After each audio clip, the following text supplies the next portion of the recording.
أعوذ بالله من الشيطان الرجيم. بسم الله الرحمن الرحيم. عبس وتولى. عبس وتولى প্রতিটা শব্দের ভেঙে ভেঙে অর্থ করার চেষ্টা করব।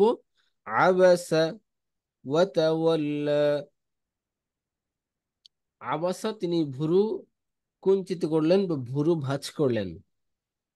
আমরা যখন বিরক্ত হই, বিরক্ত বোধ করি, তখন আমাদের কপালে একটা ভাঁজ পড়ে, ভুরুতে একটা ভাঁজ পড়ে। এটাকে বলা হয় আবাসা। ওয়াতাওয়াল্লা। ওয়াতাওয়াল্লা অর্থ মুখ ফিরিয়ে নেওয়া। তাওয়াল্লা অর্থ মুখ ফিরিয়ে নেওয়া, অ্যাভয়েড করা। আর যে ওয়াওটা আছে এটা কনজাংশন হিসেবে ব্যবহার হয়েছে, ওয়াও আতফা। আবাসা ওয়াতাওয়াল্লা, তিনি ভুরু কুঁচকালেন এবং মুখ ফিরিয়ে নিলেন। এটার আমরা ছোট্ট একটা উদাহরণ এরকম ভাবে ধরতে পারি। সেটা হচ্ছে যে আমরা ইনশাল্লাহ অবশ্যই তাফসীর এই শানে নজুল ইনশাল্লাহ বলতেছি। তারপর মনে করেন আপনি বাহিরে সারাদিন বাহিরে ছিলেন, অফিসের কাজে বা ইত্যাদি কাজে। আপনি বাসায় ফিরতেছেন সন্ধ্যাবেলায়। বাসায় সন্ধ্যাবেলায় ফিরতে ফিরতে আপনি জ্যামে পড়েছেন। আহ, এরকম গ্যাদারিং এর মধ্যে দীর্ঘক্ষণ গরমের মধ্যে আপনি ছিলেন, থেকে আপনার বিরক্ত হয়ে গেছেন। হ্যাঁ, বিরক্ত হয়ে গেছেন। বাসার সামনে এসেছেন, এসে দেখেন যে হয়তো বিদ্যুৎ নাই বা যে কোনো কারণে লিফটটাও বন্ধ। আপনার 5-6 নম্বর ফ্লোরে হয়তো আপনার বাসা, সেটা আপনি হেঁটে হেঁটে উঠেছেন, বা আপনার পরস্পর একটা বিরক্তিকর একটা অবস্থার মধ্যে আছেন। বাসায় ঢুকেছেন, ওই সময় আপনার বাচ্চাটা আসছে, এসে জড়ায় ধরছে আম্মু বা আব্বু বা এরকম কিছু। হ্যাঁ, আদর করছে। সে চাচ্ছে যে তাকে একটু কোলে নিতে হবে, এই করতে হবে। কিন্তু আপনার শরীর একেবারে ঘাম ময়লা আবর্জনা, আপনি মনে করছেন যে আমি একটু ফ্রেশ হই। এই সময় আপনার ওই বাচ্চাকে অ্যাভয়েড করার চেষ্টা করবেন, তাই না? এইরকম একটা ব্যাপার। আমরা রাসূলুল্লাহ সাল্লাল্লাহু আলাইহি ওয়াসাল্লাম যে ওই সাহাবীকে ভালোবাসতেন না, বা ওই সাহাবীকে তিনি দেখতে পারতেন না, এমনটা বিষয় না। আসলে রাসূলুল্লাহ সাল্লাল্লাহু আলাইহি ওয়াসাল্লাম চাচ্ছিলেন যে না, একটু পরে তোমার সাথে কথা বলি। আমরা যেরকম করি যে বাবা একটু তুমি যাও, আমি আগে ফ্রেশ হই, তারপরে তোমাকে আমি নেই। হ্যাঁ, তখন যদি সে বারবার জিদ ধরতে থাকে, তখন বিরক্ত হই আমরা। তো এরকমটা আর কি বিষয়। রাসূলুল্লাহ সাল্লাল্লাহু আলাইহি ওয়াসাল্লাম মক্কার কিছু নেতাদের সাথে কথা বলছিলেন। তার মধ্যে আহ উতবা ছিল, আহ আবু জেহেল ছিল, এরকম আরো কিছু লিডার ছিল। তো রাসূলুল্লাহ সাল্লাল্লাহু আলাইহি ওয়াসাল্লাম কথা বলছেন, তখন আব্দুল্লাহ ইবনে উম্মে মাকতুম, একজন সাহাবী, তিনি আসলেন এবং তিনি রাসূলের কাছে কোনো একটা বিষয় জানতে চাচ্ছেন। একবার দুইবার বলেছেন, রাসূলুল্লাহ সাল্লাল্লাহু আলাইহি ওয়াসাল্লাম খেয়াল করেননি, মানে তখনও ভ্রুক্ষেপ করেননি। এবং রাসূলুল্লাহ সাল্লাল্লাহু আলাইহি ওয়াসাল্লাম হয়তো তাকে ইশারা দিয়ে বলছিলেন যে পরে বলো বা ইত্যাদি, কিন্তু সে সেটা বুঝতেওছে না। এবং সে বারবার রিপিট করছে, রিকোয়েস্ট করছে যে রাসূল, আপনি আমার প্রশ্নের উত্তর এখন দেন। কিন্তু রাসূলুল্লাহ সাল্লাল্লাহু আলাইহি ওয়াসাল্লাম এটা চাচ্ছিলেন না। সেটাই এখানে আল্লাহ উল্লেখ করেছেন, আবাসা ওয়া তাওয়াল্লা আন জাআহুল আ'মা, কারণ তার কাছে অন্ধ লোকটি এসেছিল। জাআ ইয়াজিউ অর্থ আসা, আ'মা অর্থ অন্ধ। প্রতিটা শব্দের অর্থ মনে রাখার চেষ্টা করলে সবচাইতে ভালো। আন জাআহুল আ'মা, জাআ, জাআ মানে আসা, জাআহু তার কাছে এসেছে, আ'মা অন্ধ ব্যক্তি। যা আর ফাইল হচ্ছে আমা। ওয়ামা ইউদরিকা লাআল্লাহু ইয়াজ্জাক্কা। মা ইউদরিকা, আদ্রা ইউদরি অর্থ জানা, আদ্রা ইউদরি অর্থ জানা, আর মা অর্থ না। সুতরাং মা ইউদরিকা, আপনি জানেন, আপনাকে আহ, আপনি কি জানেন? মা ইউদরিকা, আচ্ছা, এখানে মাটা না বোধকের জন্য না, বরং প্রশ্নবোধকের জন্য এসেছে। মা অর্থ কি, ইউদরিকা আপনি জানেন, আপনি জানেন কি?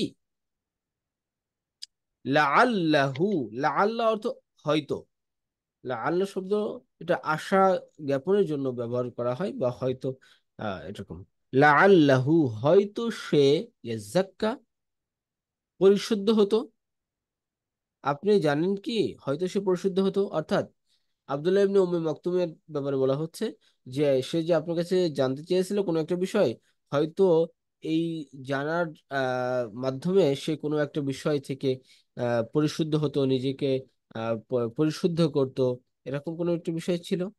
আউ ইয়াদ্দাক্কারু ফাতানফাআহু যিকরা, আউ অথবা ইয়াদ্দাক্কারু, উপদেশ গ্রহণ করত, ফাতানফাআহু যিকরা, অতঃপর এই আপনি যে তাকে উপদেশ দিতেন এই উপদেশ তাকে অনেক উপকার পৌঁছাতো। আম্মা মান ইস্তাগনা, এরপরে আল্লাহ বলছেন, আর যে ব্যক্তি বেপরোয়া, যে ব্যক্তি সীমা লঙ্ঘনকারী, ইস্তাগনা, যে ব্যক্তি সীমা লঙ্ঘনকারী, যে আল্লাহর সাথে শিরিক করেছে, কুফর করেছে, যাকে আপনি বারবার দাওয়াত দিয়ে দিচ্ছেন কিন্তু সে আপনার দাওয়াতে ভ্রুক্ষেপ করছে না, যে আপনাকে অ্যাভয়েড করছে, আপনার বিরুদ্ধে ষড়যন্ত্র করছে, আম্মা মান ইস্তাগনা ফাআনতা লাহু তাসাদ্দা, আপনি তারপর পিছনে পড়ে আছেন। আপনার একজন সাহাবী যিনি আপনার কাছে একটা বিষয় জানতে চাচ্ছেন, এই জানার দ্বারা তার উপকার হবে, সেটাকে আপনি তার থেকে মুখ ফিরিয়ে নিচ্ছেন, আপনি বিরক্ত হচ্ছেন, আর আপনি ওই ব্যক্তির দিকে মনোযোগী হচ্ছেন যে ব্যক্তি সীমা লঙ্ঘন করেছে, তার পিছনে আপনি পড়ে আছেন। ওমা আলাইকা আল্লাহ ইয়াযাক্কা। অথচ সে যদি নিজেকে পরিশুদ্ধ না করে, আপনার উপর কোনো অভিযোগ নেই। ওই যে মক্কার কাফির মুশরিক যার পিছনে আপনি পড়ে আছেন যে সে ইসলাম গ্রহণ করবে, সে নিজেকে পরিশুদ্ধ করবে, সে যদি পরিশুদ্ধ না হয় আপনার উপরে কোনো অভিযোগ নেই। আর যে ব্যক্তি আপনার কাছে আসলো, সে তো ওয়াম্মা মান জাআকা ইয়াসআ, সে খুব আগ্রহ নিয়ে, খুব আহ আবেগ নিয়ে সে আপনার কাছে এসেছে, ওয়াহুয়া ইয়াখশা, এবং সে আল্লাহকে ভয় করে, ফাআনতা আনহু তালাহা, ফাআনতা আনহু তালাহা, আপনি তাকে উপেক্ষা করছেন। এতক্ষণ এই যে আয়াতগুলোর অর্থ থেকে আপনারা কি বুঝলেন? এটাই আমরা বুঝলাম যে আল্লাহ সুবহানাহু ওয়া তাআলা, তার কাছে ওই ব্যক্তির মূল্য সবচেয়ে বেশি, যে ইমানদার, যে আল্লাহকে ভয় করে, সে যত নিম্ন শ্রেণীর হয়ে থাকুক না কেন, আর যে যতই উচ্চ শ্রেণীর হোক, উচ্চ বংশের হোক, উচ্চ পদমর্যাদার হোক, যদি সে ঈমান না থাকে, ঈমানদার না হয়, তাহলে ওই একেবারে সর্বনিম্ন স্তরের বা সবচাইতে নিচু শ্রেণীর মানুষ যে ঈমানদার, তার চেয়ে তার মর্যাদা কম, এবং তাকে প্রাধান্য দিতে যে ওই একেবারে নিম্ন শ্রেণীর নিম্ন বর্ণের ওই ঈমানদারকে উপেক্ষা করার কোনো সুযোগ নেই। আল্লাহর কাছে ঈমানের মর্যাদা সবচেয়ে বেশি। فأنت عنه تلهى কাল্লা ইন্নাহা তাযকিরা, রাসূল করিম সাল্লাল্লাহু আলাইহি ওয়াসাল্লামকে আল্লাহ এইভাবে ধরেছেন যে হে রাসূল, আপনি কেন এটা করলেন, সাল্লাল্লাহু আলাইহি ওয়াসাল্লাম। দেখেন, আল্লাহ সুবহানাহু ওয়া তাআলা এখানে একটা দুইটি আয়াতে রাসূলকে শুধু একটু টাচ করলেও পারতেন, অন্য অন্য জায়গায় যেমনটা হয়েছে, তা না, আল্লাহ একবার বিস্তারিত বলছেন যে হে রাসূল, আপনি তাকে ভ্রুক্ষেপ করলেন, তার দিকে ভ্রুকুঞ্চিত করলেন, তার থেকে মুখ ফিরিয়ে নিলেন। হ্যাঁ, সে তো পরিশুদ্ধ হতে পারতো, আপনি যে পরিশুদ্ধ হচ্ছে না তার পিছনে পড়ে আছেন, আপনি কেন তাকে উপেক্ষা করলেন? বারবার 10টি আয়াতে এভাবে বলা হয়েছে। কাল্লা ইন্নাহা তাযকিরা, তারপর আল্লাহ আবারও বলছেন, কাল্লা, হে রাসূল, আপনি যেটা করেছেন সেটা উচিত নয়। ইন্নাহা তাযকিরা, নিশ্চয় সেটা একটি উপদেশ। কোনটা উপদেশ? এই যে রাসূলুল্লাহ সাল্লাল্লাহু আলাইহি ওয়াসাল্লামের এই যে বিষয়টি ঘটলো, এবং এটা আল্লাহ আমাদের কাছে বর্ণনা করছেন কোরআনুল কারীমের মাধ্যমে, এটাই একটা উপদেশ। হে পরবর্তী প্রজন্ম, তোমাদের দ্বারা যেন এমনটা না ঘটে। আমি আমার চাইলেই রাসূলকে এরকম ভুল করতে দিতাম না। চাইলেই রাসূলকে আমি সংশোধন করে দিতাম এবং সে সঠিকভাবে চলতো। কিন্তু এটা তোমাদের কাছে উল্লেখ করছি এই জন্য, ইন্নাহা তাযকিরাতুন, এটার মধ্যে তোমাদের জন্য অনেক অনেক শিক্ষা রয়েছে। ফামান শাআ যাকারা, সুতরাং যে চাই। তাসকিরা মানেটা কি? সরি, আমি একটু দেখা, তাসকিরা শব্দটার আচ্ছা, অর্থটা জানতে যাকারা চাচ্ছি। ইয়াজকুরু অর্থ হচ্ছে মনে করা। তাসকিরা। হ্যাঁ, আমি ওই তাজকিরাতেই আসছি। আচ্ছা। যাকারা ইয়াজকুরু শব্দটা থেকেই তাজকিরাতুন শব্দটা এসেছে। আচ্ছা, এই শব্দটার ওই রুট এক, তবে তাজকিরাতুন শব্দটার বাবটা ভিন্ন। যাক্কারা ইউযাক্কিরু তাজকির অর্থ হচ্ছে স্মরণ করা, মনে করা, রিমেম্বার করা আর হুম, কি। আচ্ছা, ঠিক আছে।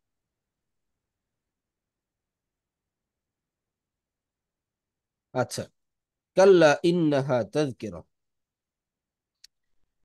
অতএব যে ব্যক্তি চায় সে যেন স্মরণ রাখে। যদি স্মরণ না রাখে তবে নিজেরই ক্ষতি করবে। যে ব্যক্তি রাসূলুল্লাহ সাল্লাল্লাহু আলাইহি ওয়াসাল্লামের এই যে ঘটনা, অথবা কোরআনে আল্লাহ এই যে বিষয়গুলি উল্লেখ করছেন, এই বিষয়গুলি যারা মনে রাখবে, তারা তাদের জীবনে ইসলামকে প্র্যাকটিস করতে অনেক সহজ হবে তাদের জন্য। আর যারা এগুলি ভুলে যাবে, তারা নিজেরাই নিজেদের ক্ষতি করবে। এটাই কোরআন এটা বলছে, কাল্লা ইন্নাহা তাযকিরা ফামান শাআ যাকারা। ও না, এটা ফামান শাআ যাকারার অর্থ বললাম, যে ও কাল্লা ইন্নাহা তাযকিরা। কাল্লা ইন্নাহা তাযকিরা, নিশ্চয় এটি একটি উপদেশ। আমি তো এখানে একটু মানে উপর নিচে হয়ে গেছে। ফামান শাআ যাকারার অর্থ বলে ফেলেছি। ফামান শাআ যাকারা প্রথমে বলেছিলাম, পরে ওই আপা জিজ্ঞেস করলে এরপরে এলোমেলো হয়ে গেছে একটু। আচ্ছা, কাল্লা ইন্নাহা তাযকিরা, নিশ্চয় এই যে বিষয় যেটা আপনাদের কাছে উল্লেখ করা হলো, এটা একটা উপদেশ। তাযকিরাতুন মানে হলো উপদেশ। ফামান শাআ যাকারা, যে তার কল্যাণ চাই, যাকারাহু সে যেন এই উপদেশকে মনে রাখে। ঠিক আছে। ফি সুহুফিন হ্যালো মুকাররামা, হুজুর, জি। আমি বের হয়ে যাচ্ছি নামাজের সময়, মাগরিবের টাইম। আচ্ছা, দোয়া করে। ইনশাআল্লাহ ক্লাসটি আসসালামু রেকর্ড আলাইকুম। থাকবে। আপনি পড়াশোনা নেবেন এবং প্র্যাকটিস করবেন ইনশাআল্লাহ। হ্যাঁ, ইনশাআল্লাহ, ওকে, ইনশাআল্লাহ। মাশাআল্লাহ। জাযাকাল্লাহু খাইরান। كلا إنها تذكرة فمن شاء ذكره.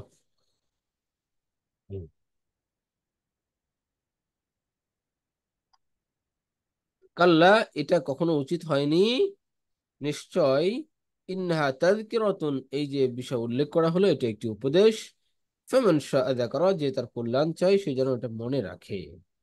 ফি সুহুফিম মুকাররামা, তা এমন এমন সুহুফুন, সুহুফুন অর্থ হলো সহিফা, এমন সহিফায় লিপিবদ্ধ আছে যেগুলি হচ্ছে ফি সুহুফিম মুকাররামা, যেগুলি সম্মানিত।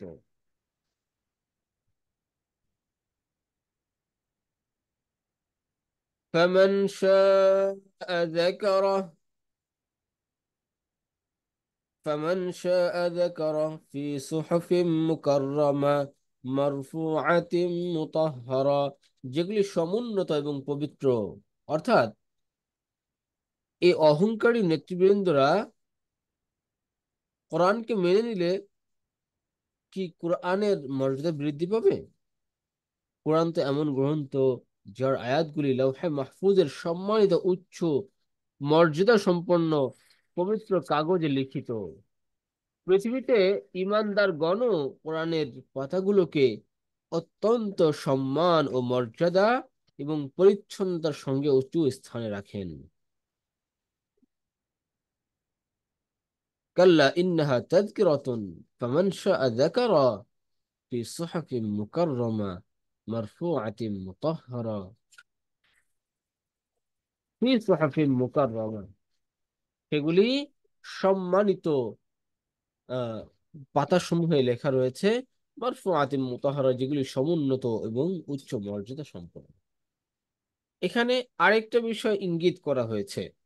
মূলত আব্দুল্লাহ ইবনে উম্মে মাকতুম রাদিয়াল্লাহু আনহু তিনি কোরআনুল কারীমের কোনো একটা বিষয় রাসূলের কাছে জানতে চাচ্ছিলেন। এই জন্য ইঙ্গিত করা হয়েছে যে কোরআনের এই লেখাগুলি, এগুলি মর্যাদাবান, সমুন্নত পাতাসমূহের মধ্যে হুম। লেখা হয়েছে।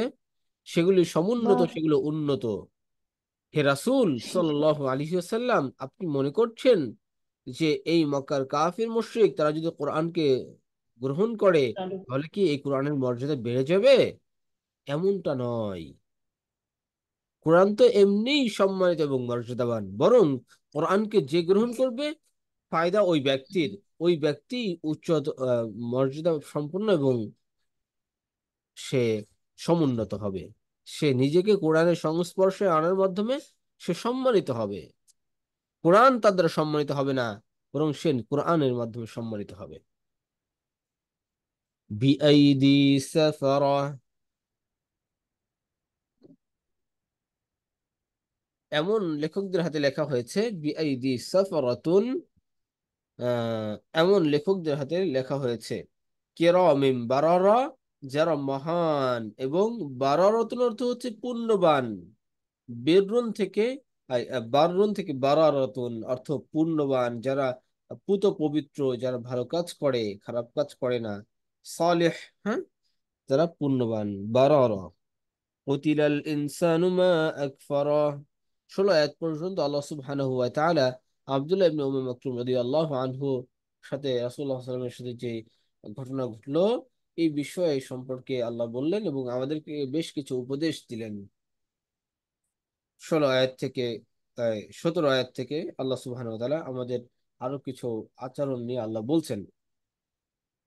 এই ঘটনা ঘটার পরে রাসূল করিম সাল্লাল্লাহু আলাইহি ওয়াসাল্লাম আব্দুল্লাহ ইবনে উম্মে মাকতুমকে অনেক সম্মান করতেন, অনেক মর্যাদা দিতেন। এবং আপনারা জানেন রাসূল করিম সাল্লাল্লাহু আলাইহি ওয়াসাল্লাম যখন মদিনার বাহিরে, রাসূল সাল্লাল্লাহু আলাইহি ওয়াসাল্লাম এটা এই ঘটনা কিন্তু মক্কায়, হ্যাঁ, রাসূল যখন মক্কা থেকে মদিনায় হিজরত করেছেন, হিজরত করার পরে মদিনা থেকে যখন রাসূল কোনো বড় সফরে বের হতেন, তখন মদিনার ভারপ্রাপ্ত শাসক নিয়োগ করতেন আব্দুল্লাহ ইবনে উম্মে মাকতুমকে। তিনি একজন অন্ধ সাহাবী কিন্তু, হ্যাঁ। আরেকটি ঘটনা আছে আব্দুল্লাহ ইবনে উম্মে মাকতুম সম্পর্কে। একদিন আহ রাসূল করিম সাল্লাল্লাহু আলাইহি ওয়াসাল্লাম বসে আছেন, ওনার পাশে ওনার স্ত্রীগণ আছেন। ওই সময় আব্দুল্লাহ ইবনে উম্মে মাকতুম প্রবেশ করেছেন রাসূলের কক্ষে। তিনি জানতেন না যে ওনার সাথে ওনার স্ত্রীগণ আছেন বা এরকম কিছু। হয়তো তখনও পর্দার বিধানগুলি এত স্ট্রিক্ট লেভেলের ছিল না। তো তিনি তো অন্ধ ছিলেন। তো তিনি যখন এসেছেন তখন রাসূল করিম সাল্লাল্লাহু আলাইহি ওয়াসাল্লাম তার স্ত্রীগণকে ওইখান থেকে আসলে চলে যেতে বলছেন বা সরে যেতে বলছেন পর্দার জন্য, যাতে করে তাদের পর্দা লঙ্ঘন না হয়। তখন রাসূলের সাল্লাল্লাহু আলাইহি ইসলামের স্ত্রীগণ জিজ্ঞাসা করলেন, ইয়া রাসূলুল্লাহ, সে তো অন্ধ, সে তো আমাদের দেখতে পাচ্ছে না। তখন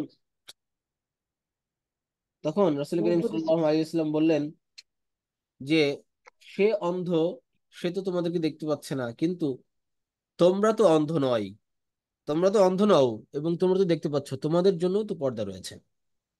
তো এই জন্য পর্দার বিধান পুরুষ, নারী পুরুষ প্রত্যেকের জন্য রয়েছে। আহ সীমারেখা আছে, প্রত্যেকের জন্য আলাদা আলাদা সীমা আছে। হ্যাঁ। আচ্ছা, ওই বিষয়ে এখন আলোচনা করার দরকার নেই, আমরা এটা শেষ করি ইনশাল্লাহ। হ্যাঁ। আহ কতিলাল ইনসানু মা আকফারা, আল্লাহ সুবহানাহু ওয়া তাআলা বলছেন ধ্বংস ধ্বংস, কতিলা মানে ধ্বংস, কতিলাল ইনসানু মানুষ ধ্বংস হোক, মা আকফারাহু সে কত অকৃতজ্ঞ। কতিলাল ইনসানু মা আকফারাহু, ধ্বংস মানুষের জন্য, ধ্বংস হোক মানুষ, বা এখানে ব্র্যাকেটে কাফির বলা যেতে পারে। ধ্বংস হোক কাফির মানুষ, সে কত অকৃতজ্ঞ।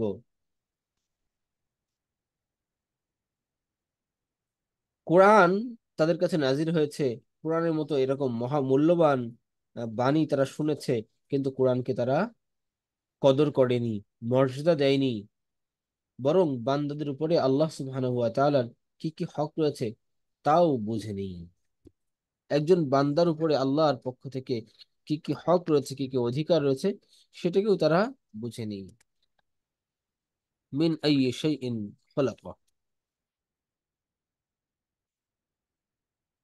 মিন আইয়ি শাইইন খলাকা, কোন বস্তু, মিন আইয়ি শাইইন খলাকাহু, কোন জিনিস থেকে তিনি তাকে সৃষ্টি করেছেন সেটা সে ফিকির করেনি। মিন আইয়ি শাইইন, কোন বস্তু থেকে খালাকাহু, তাকে সৃষ্টি করা হয়েছে, সে কি একটুও ভাবে না? সে কিভাবে আল্লাহর সাথে শিরিক করে, কুফর করে, কিভাবে সে আল্লাহকে অমান্য করে, অবাধ্য করে, সে আল্লাহর সাথে সে আল্লাহর আহ আদেশের বিরুদ্ধাচরণ করে। কুতিলাল ইনসানু মা আকফারা, মিন আইয়ি শাইইন খালাকা, মিন নুতফা, আল্লাহ আমাদের সৃষ্টি সম্পর্কে আমাদেরকে প্রশ্ন করে, আবার সৃষ্টি সম্পর্কে আল্লাহ আবার বিস্তারিত বলেও দিচ্ছেন। মিন নুতফাতিন খালাকাহু ফাকাদ্দারা, এক ফোঁটা নাপাক পানি থেকে, এক ফোঁটা নোতফা থেকে, নোতফা তো বীর্য, এক ফোঁটা বীর্য থেকে আহ খালাকাহু ফাকাদ্দারাহু, আল্লাহ সৃষ্টি করেছেন এবং আমাদেরকে কিভাবে সুন্দর রাখা যায় মানে সুনিপুণ করেছেন। ফাকাদ্দারাহু, আমাদের সবকিছু নির্ধারণ করেছেন। সুম্মা ইদা শাআ আনশারা, সুম্মা অতঃপর ইদা শাআ, আচ্ছা, মিন নুতফা সুম্মা সাবিলা ইয়াসসারা, সুম্মা সাবিলা ইয়াসসারা, আমি একটু সংক্ষেপে পড়বো এখন, সময় শেষ হয়ে যাচ্ছে আমাদের আবারও। সুম্মা সাবিলা ইয়াসসারাহু, অতঃপর আল্লাহ আমাদের জন্য সহজ করেছেন, সবকিছু সহজ করেছেন, তাই না? সুবহানাল্লাহ। সুম্মা আমাতাহু ফাআকবারাহু, অতঃপর তাকে মৃত্যু দিয়েছেন এবং তাকে কবর স্থান দিয়েছেন। ফাআকবারাহু, আমাদেরকে কবরস্থ করা হয়, তাই না? সুম্মা ইদা শাআ আনশারা, সুম্মা ইদা শাআ আনশারাহু, আল্লাহ যখন চাইবেন আবার আমাদেরকে উঠাবেন। কাল্লা লাম্মা ইয়াকদি মা আমারা,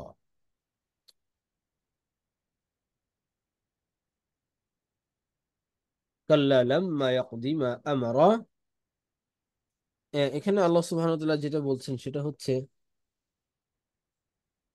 আল্লাহ সুবহানাহু ওয়া তাআলা মানুষকে যে সৃষ্টি করেছেন, সৃষ্টিকর্তার যে হক রয়েছে, আল্লাহর সৃষ্টিকর্তা হিসেবে, স্রষ্টা হিসেবে আমরা আল্লাহর যে হকগুলি আমাদের উপর রয়েছে সেগুলি আসলে আমরা সঠিকভাবে পালন করছি না। হ্যাঁ, তো সেটা আমাদের করতে হবে।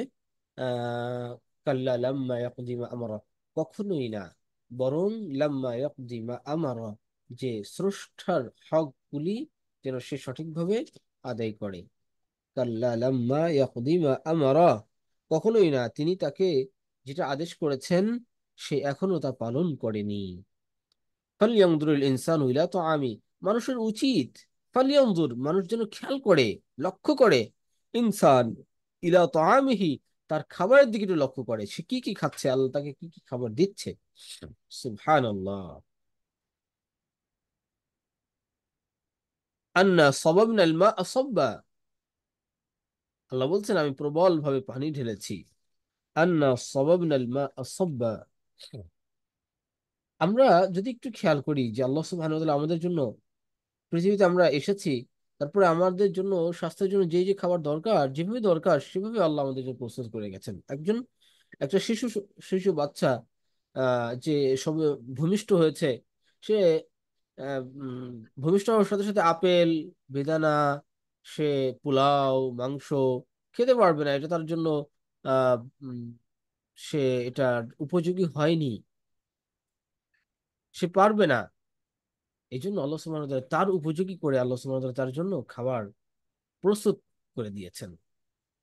একজন আহ নারী যখন সন্তান সম্ভব হন, সন্তান ধারণ করেন, সন্তান প্রসব করেন, তারপরেই কেবল তাকে আল্লাহ সুবহানাহু ওয়া তাআলা যে মানে মায়ের যে বিশেষ আহ ব্যাপার, যে আল্লাহ যে মাতৃ দুগ্ধ এটা দান করেন, এর আগে কিন্তু হয় না। এটা আল্লাহর বিশেষ, মানে কি বড় একটা আহ ব্যাপার, সুবহানাল্লাহ বিহামদিহি। হ্যাঁ, তো আল্লাহ ওই সন্তান, ওই বাচ্চার জন্য খাবার নির্ধারণ করে দিয়েছেন। যদি এমনটা হতো যে আল্লাহ না, আল্লাহ ভূমিষ্ঠ হওয়ার সাথে সাথে একটা বাচ্চা ভারী খাবার খেতে পারবে, এরকম উপযোগী করে আল্লাহ বানালেন, তাহলে ভারী খাবার খেলে কি হতো? ভারী খাবার খেলে সে যেভাবে ভারী খাবার গ্রহণ করছে তার ডেলিভারিটাও কিন্তু ভারী খাবার ভারী এরকম হতো, দুর্গন্ধযুক্ত। তার প্রস্রাব পায়খানা এটা দুর্গন্ধযুক্ত হতো, মারাত্মক লেভেলের দুর্গন্ধ হতো। তখন এই বাচ্চাকে লালন পালন করাতে কঠিন হয়ে যেত। যে সমস্ত বাচ্চারা শুধুমাত্র দুধ পান করে, মায়ের দুধ পান করে, এদের কিন্তু যে সমস্ত পেশাব পায়খানা যেটা আছে সেটা কিন্তু ওরকম দুর্গন্ধ হয় না, সহনীয়। কিছুটা হয় কিন্তু সহনীয় মাত্রায় আর কি, খুবই কম। যখন সে ভাত মাংস, মাছ মাংস এটা গ্রহণ করবে, মারাত্মক লেভেলে দুর্গন্ধ হবে। এটা কি সহনীয় না, এটা অসহ্যজন। তাহলে কি অবস্থাটা হতে বলেন? আল্লাহ আমাদেরকে কি কত সুন্দরভাবে আমাদের প্রতিটা সেট আপ করেছেন, সুবহানাল্লাহি ওয়া বিহামদিহি। এবার যে ওয়েদারে যে ধরনের খাবার দরকার আল্লাহ আমাদেরকে সেই ওয়েদারে সেই ধরনের খাবার দেন। যে সময় যে সিজনের যে ফল দরকার সেই ফলটা আল্লাহ আমাদেরকে দিচ্ছেন, খাওয়াচ্ছেন, আলহামদুলিল্লাহ। মাছ মাংস আল্লাহ খাওয়াচ্ছেন, আলহামদুলিল্লাহ। দুধ খাওয়াচ্ছেন, কোনটার আল্লাহ আমাদের অপূর্ণ রেখেছেন? ফালইয়ানজুরিল ইনসানু ইলা তাআমি আন্না সাবাবনাল মা'a সাব্বা। আল্লাহ বলছেন যে আমি মুষলধারে পানি ঢেলেছি, প্রবল ভাবে পানি ঢেলেছি। সুম্মা শাকাকনাল আরদা শাক্কা, এই পানিতে জমিন সিঞ্চিত হয়েছে। সুম্মা শাকাকনাল আরদা শাক্কা, অতঃপর আমি যথাযথভাবে মাটিকে বিদীর্ণ করেছি। আমি আহ এবং এই মাটি থেকে আমরা শাকাকনাল আরদা শাক্কা মানে হচ্ছে মাটিকে বিদীর্ণ করা। ফাআমবাতনা ফিহা হাব্বা, অতঃপর তাতে আমি শস্য উৎপন্ন করেছি। ওয়াইনাবান ওয়াকলবা, আইনাবুন অর্থ হচ্ছে আঙ্গুর, ওয়াকলবা এবং সবজি। আমি আঙ্গুর এবং সবজি উৎপাদন করেছি। ওয়াজাইতুন ওয়া নাখলা, এবং আমি জলপাই এবং খেজুর উৎপন্ন করেছি। জাইতুন এবং জাইতুন অর্থ হচ্ছে আহ, জলপাই, নাখলা অর্থ খেজুর, ও হাদাইকা গুলবা, এবং ঘন ঘন বৃক্ষ দিয়ে পূর্ণ আমি উদ্যান সমূহ তৈরি করেছি। অনেক ঘন ঘন ঘন বিশিষ্ট এরকম উদ্যান আমি তৈরি করেছি। ওয়াফাকিহাতান ওয়া আব্বা, এবং ফলক এবং ঘাস আমি উৎপন্ন করেছি। আহ ওয়াফাকিহাতান ওয়া ওয়া ওয়া আব্বা মাতাআল লাকুম ওয়া লিআনআমিকুম, যাতে করে তোমরা আহ, আহ, যাতে করে তোমাদের এবং তোমাদের গবাদি পশুর উপভোগের জন্য। অর্থাৎ সব ধরনের আমি ব্যবস্থা রেখেছি যেটা তোমরা নিজেরা গ্রহণ করতে পারো এবং তোমাদের যে পশু রয়েছে সেগুলো যেন এগুলি গ্রহণ করতে পারে। ফাইদা জাআতিস সাখা, এরপরে আল্লাহ সুবহানাহু ওয়া তাআলা 33 আয়াত থেকে আসলে কিয়ামতের আলোচনা শুরু করেছেন। হ্যাঁ, ফাইদা জাআতিস সাখা, ফাইদা জাআতিস সাখা, অবশেষে যখন সেই মহা বিশাল আওয়াজ আসবে, বিকট আওয়াজ, যেটা কানকে বধির করে দিবে, কানকে, যেটার আওয়াজ কান, যেটার ফুৎকারে কান বাস্ট হয়ে যাবে। ফাইদা জাআতিস সাখা ইয়াউমা ইয়াফিরুল মারউ মিন আখিহি, যেদিন, ফাররা ইয়াফির অর্থ পালিয়ে যাওয়া, পলায়ন করা, মানুষ পালায় যাবে, মিন আখিহি তার ভাইকে দেখে পালায় যাবে, ওয়া উম্মিহি ওয়া আবি, মা তার বাবাকে দেখে পালিয়ে যাবে, তার পিতা থেকে পালায় যাবে, পিতা মাতা থেকে পালায় যাবে। ও উম্মিহি ও আবি, পিতা মাতা থেকে পালায় যাবে, হ্যাঁ, ভাই থেকে পালায় যাবে, পিতা মাতা থেকে পালায় যাবে। ও সাহিবাতিহি ও বানি, সঙ্গিনী থেকে এবং সন্তানাদি থেকে পালিয়ে যাবে। ও সাহিবাতি ওয়া বানি লিকুল্লি ইমরিইম মিনহুম ইয়াওমাইযিন শা'নুন ইউগনি, প্রত্যেকের এমন একটা অবস্থা হবে যা তাকে অমনোযোগী করে ফেলবে। সে নিজের চিন্তায় ব্যস্ত থাকবে। সে তার ভাইকে চিনবে না, বন্ধুকে চিনবে না, তার সন্তানকে চিনতে পারবে না, স্ত্রীকে চিনবে না, বাবা মাকে চিনবে না। সে নিজের চিন্তায় ব্যতিব্যস্ত হয়ে পড়বে এবং সে চিন্তা করবে যে আমি কি হয়ে আমি পরিত্রাণ পাবো। ওজু ইয়াউমাইযিন মুসফিরা, সেদিন কিছু চেহারা থাকবে, সেদিন কিছু চেহারা থাকবে সেগুলো উজ্জ্বল। ওজু ইয়াউমাইযিন মুসফিরা দাহিকাতুম মুস্তাবশিরা, দাহিকাতুম মুস্তাবশিরা, যেগুলি হাস্যোজ্জ্বল থাকবে। মূলত এখানে ইমানদারদের কথা বলা হয়েছে, যে ইমানদার এবং ইমান এবং আমলে সালিহা যারা করেছে পৃথিবীতে, এই সমস্ত চেহারার কথা বলা হয়েছে। ওজুহু ইয়াওমাইদিন আলাইহা গাবারা, আর সেদিন কিছু চেহারা থাকবে যেগুলি মলিনতায় আচ্ছন্ন হয়ে পড়েছে। তারহাকুহা কাতারা, সেগুলাকে মলিনতা আচ্ছন্ন করে ফেলেছে। উলাইকা হুমুল কাফারাতুল ফাজারা, আর তারাই হচ্ছে কাফির এবং তারাই হচ্ছে পাপিষ্ঠ।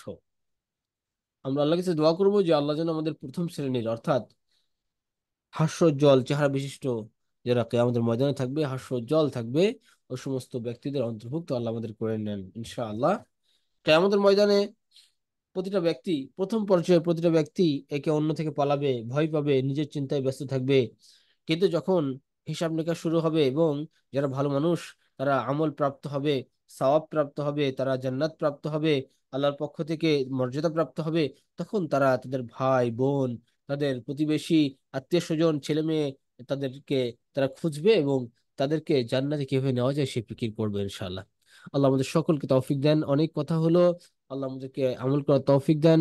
সবাইকে যে যে স্থানে যেখানে আছি নিরাপদ থাকবো, সুস্থ থাকবো, নিরাপদ থাকবো। আল্লাহ আমাদের প্রত্যেকে তৌফিক দেন। আসসালামু আলাইকুম ওয়া রাহমাতুল্লাহি তাআলা ওয়া বারাকাতুহু।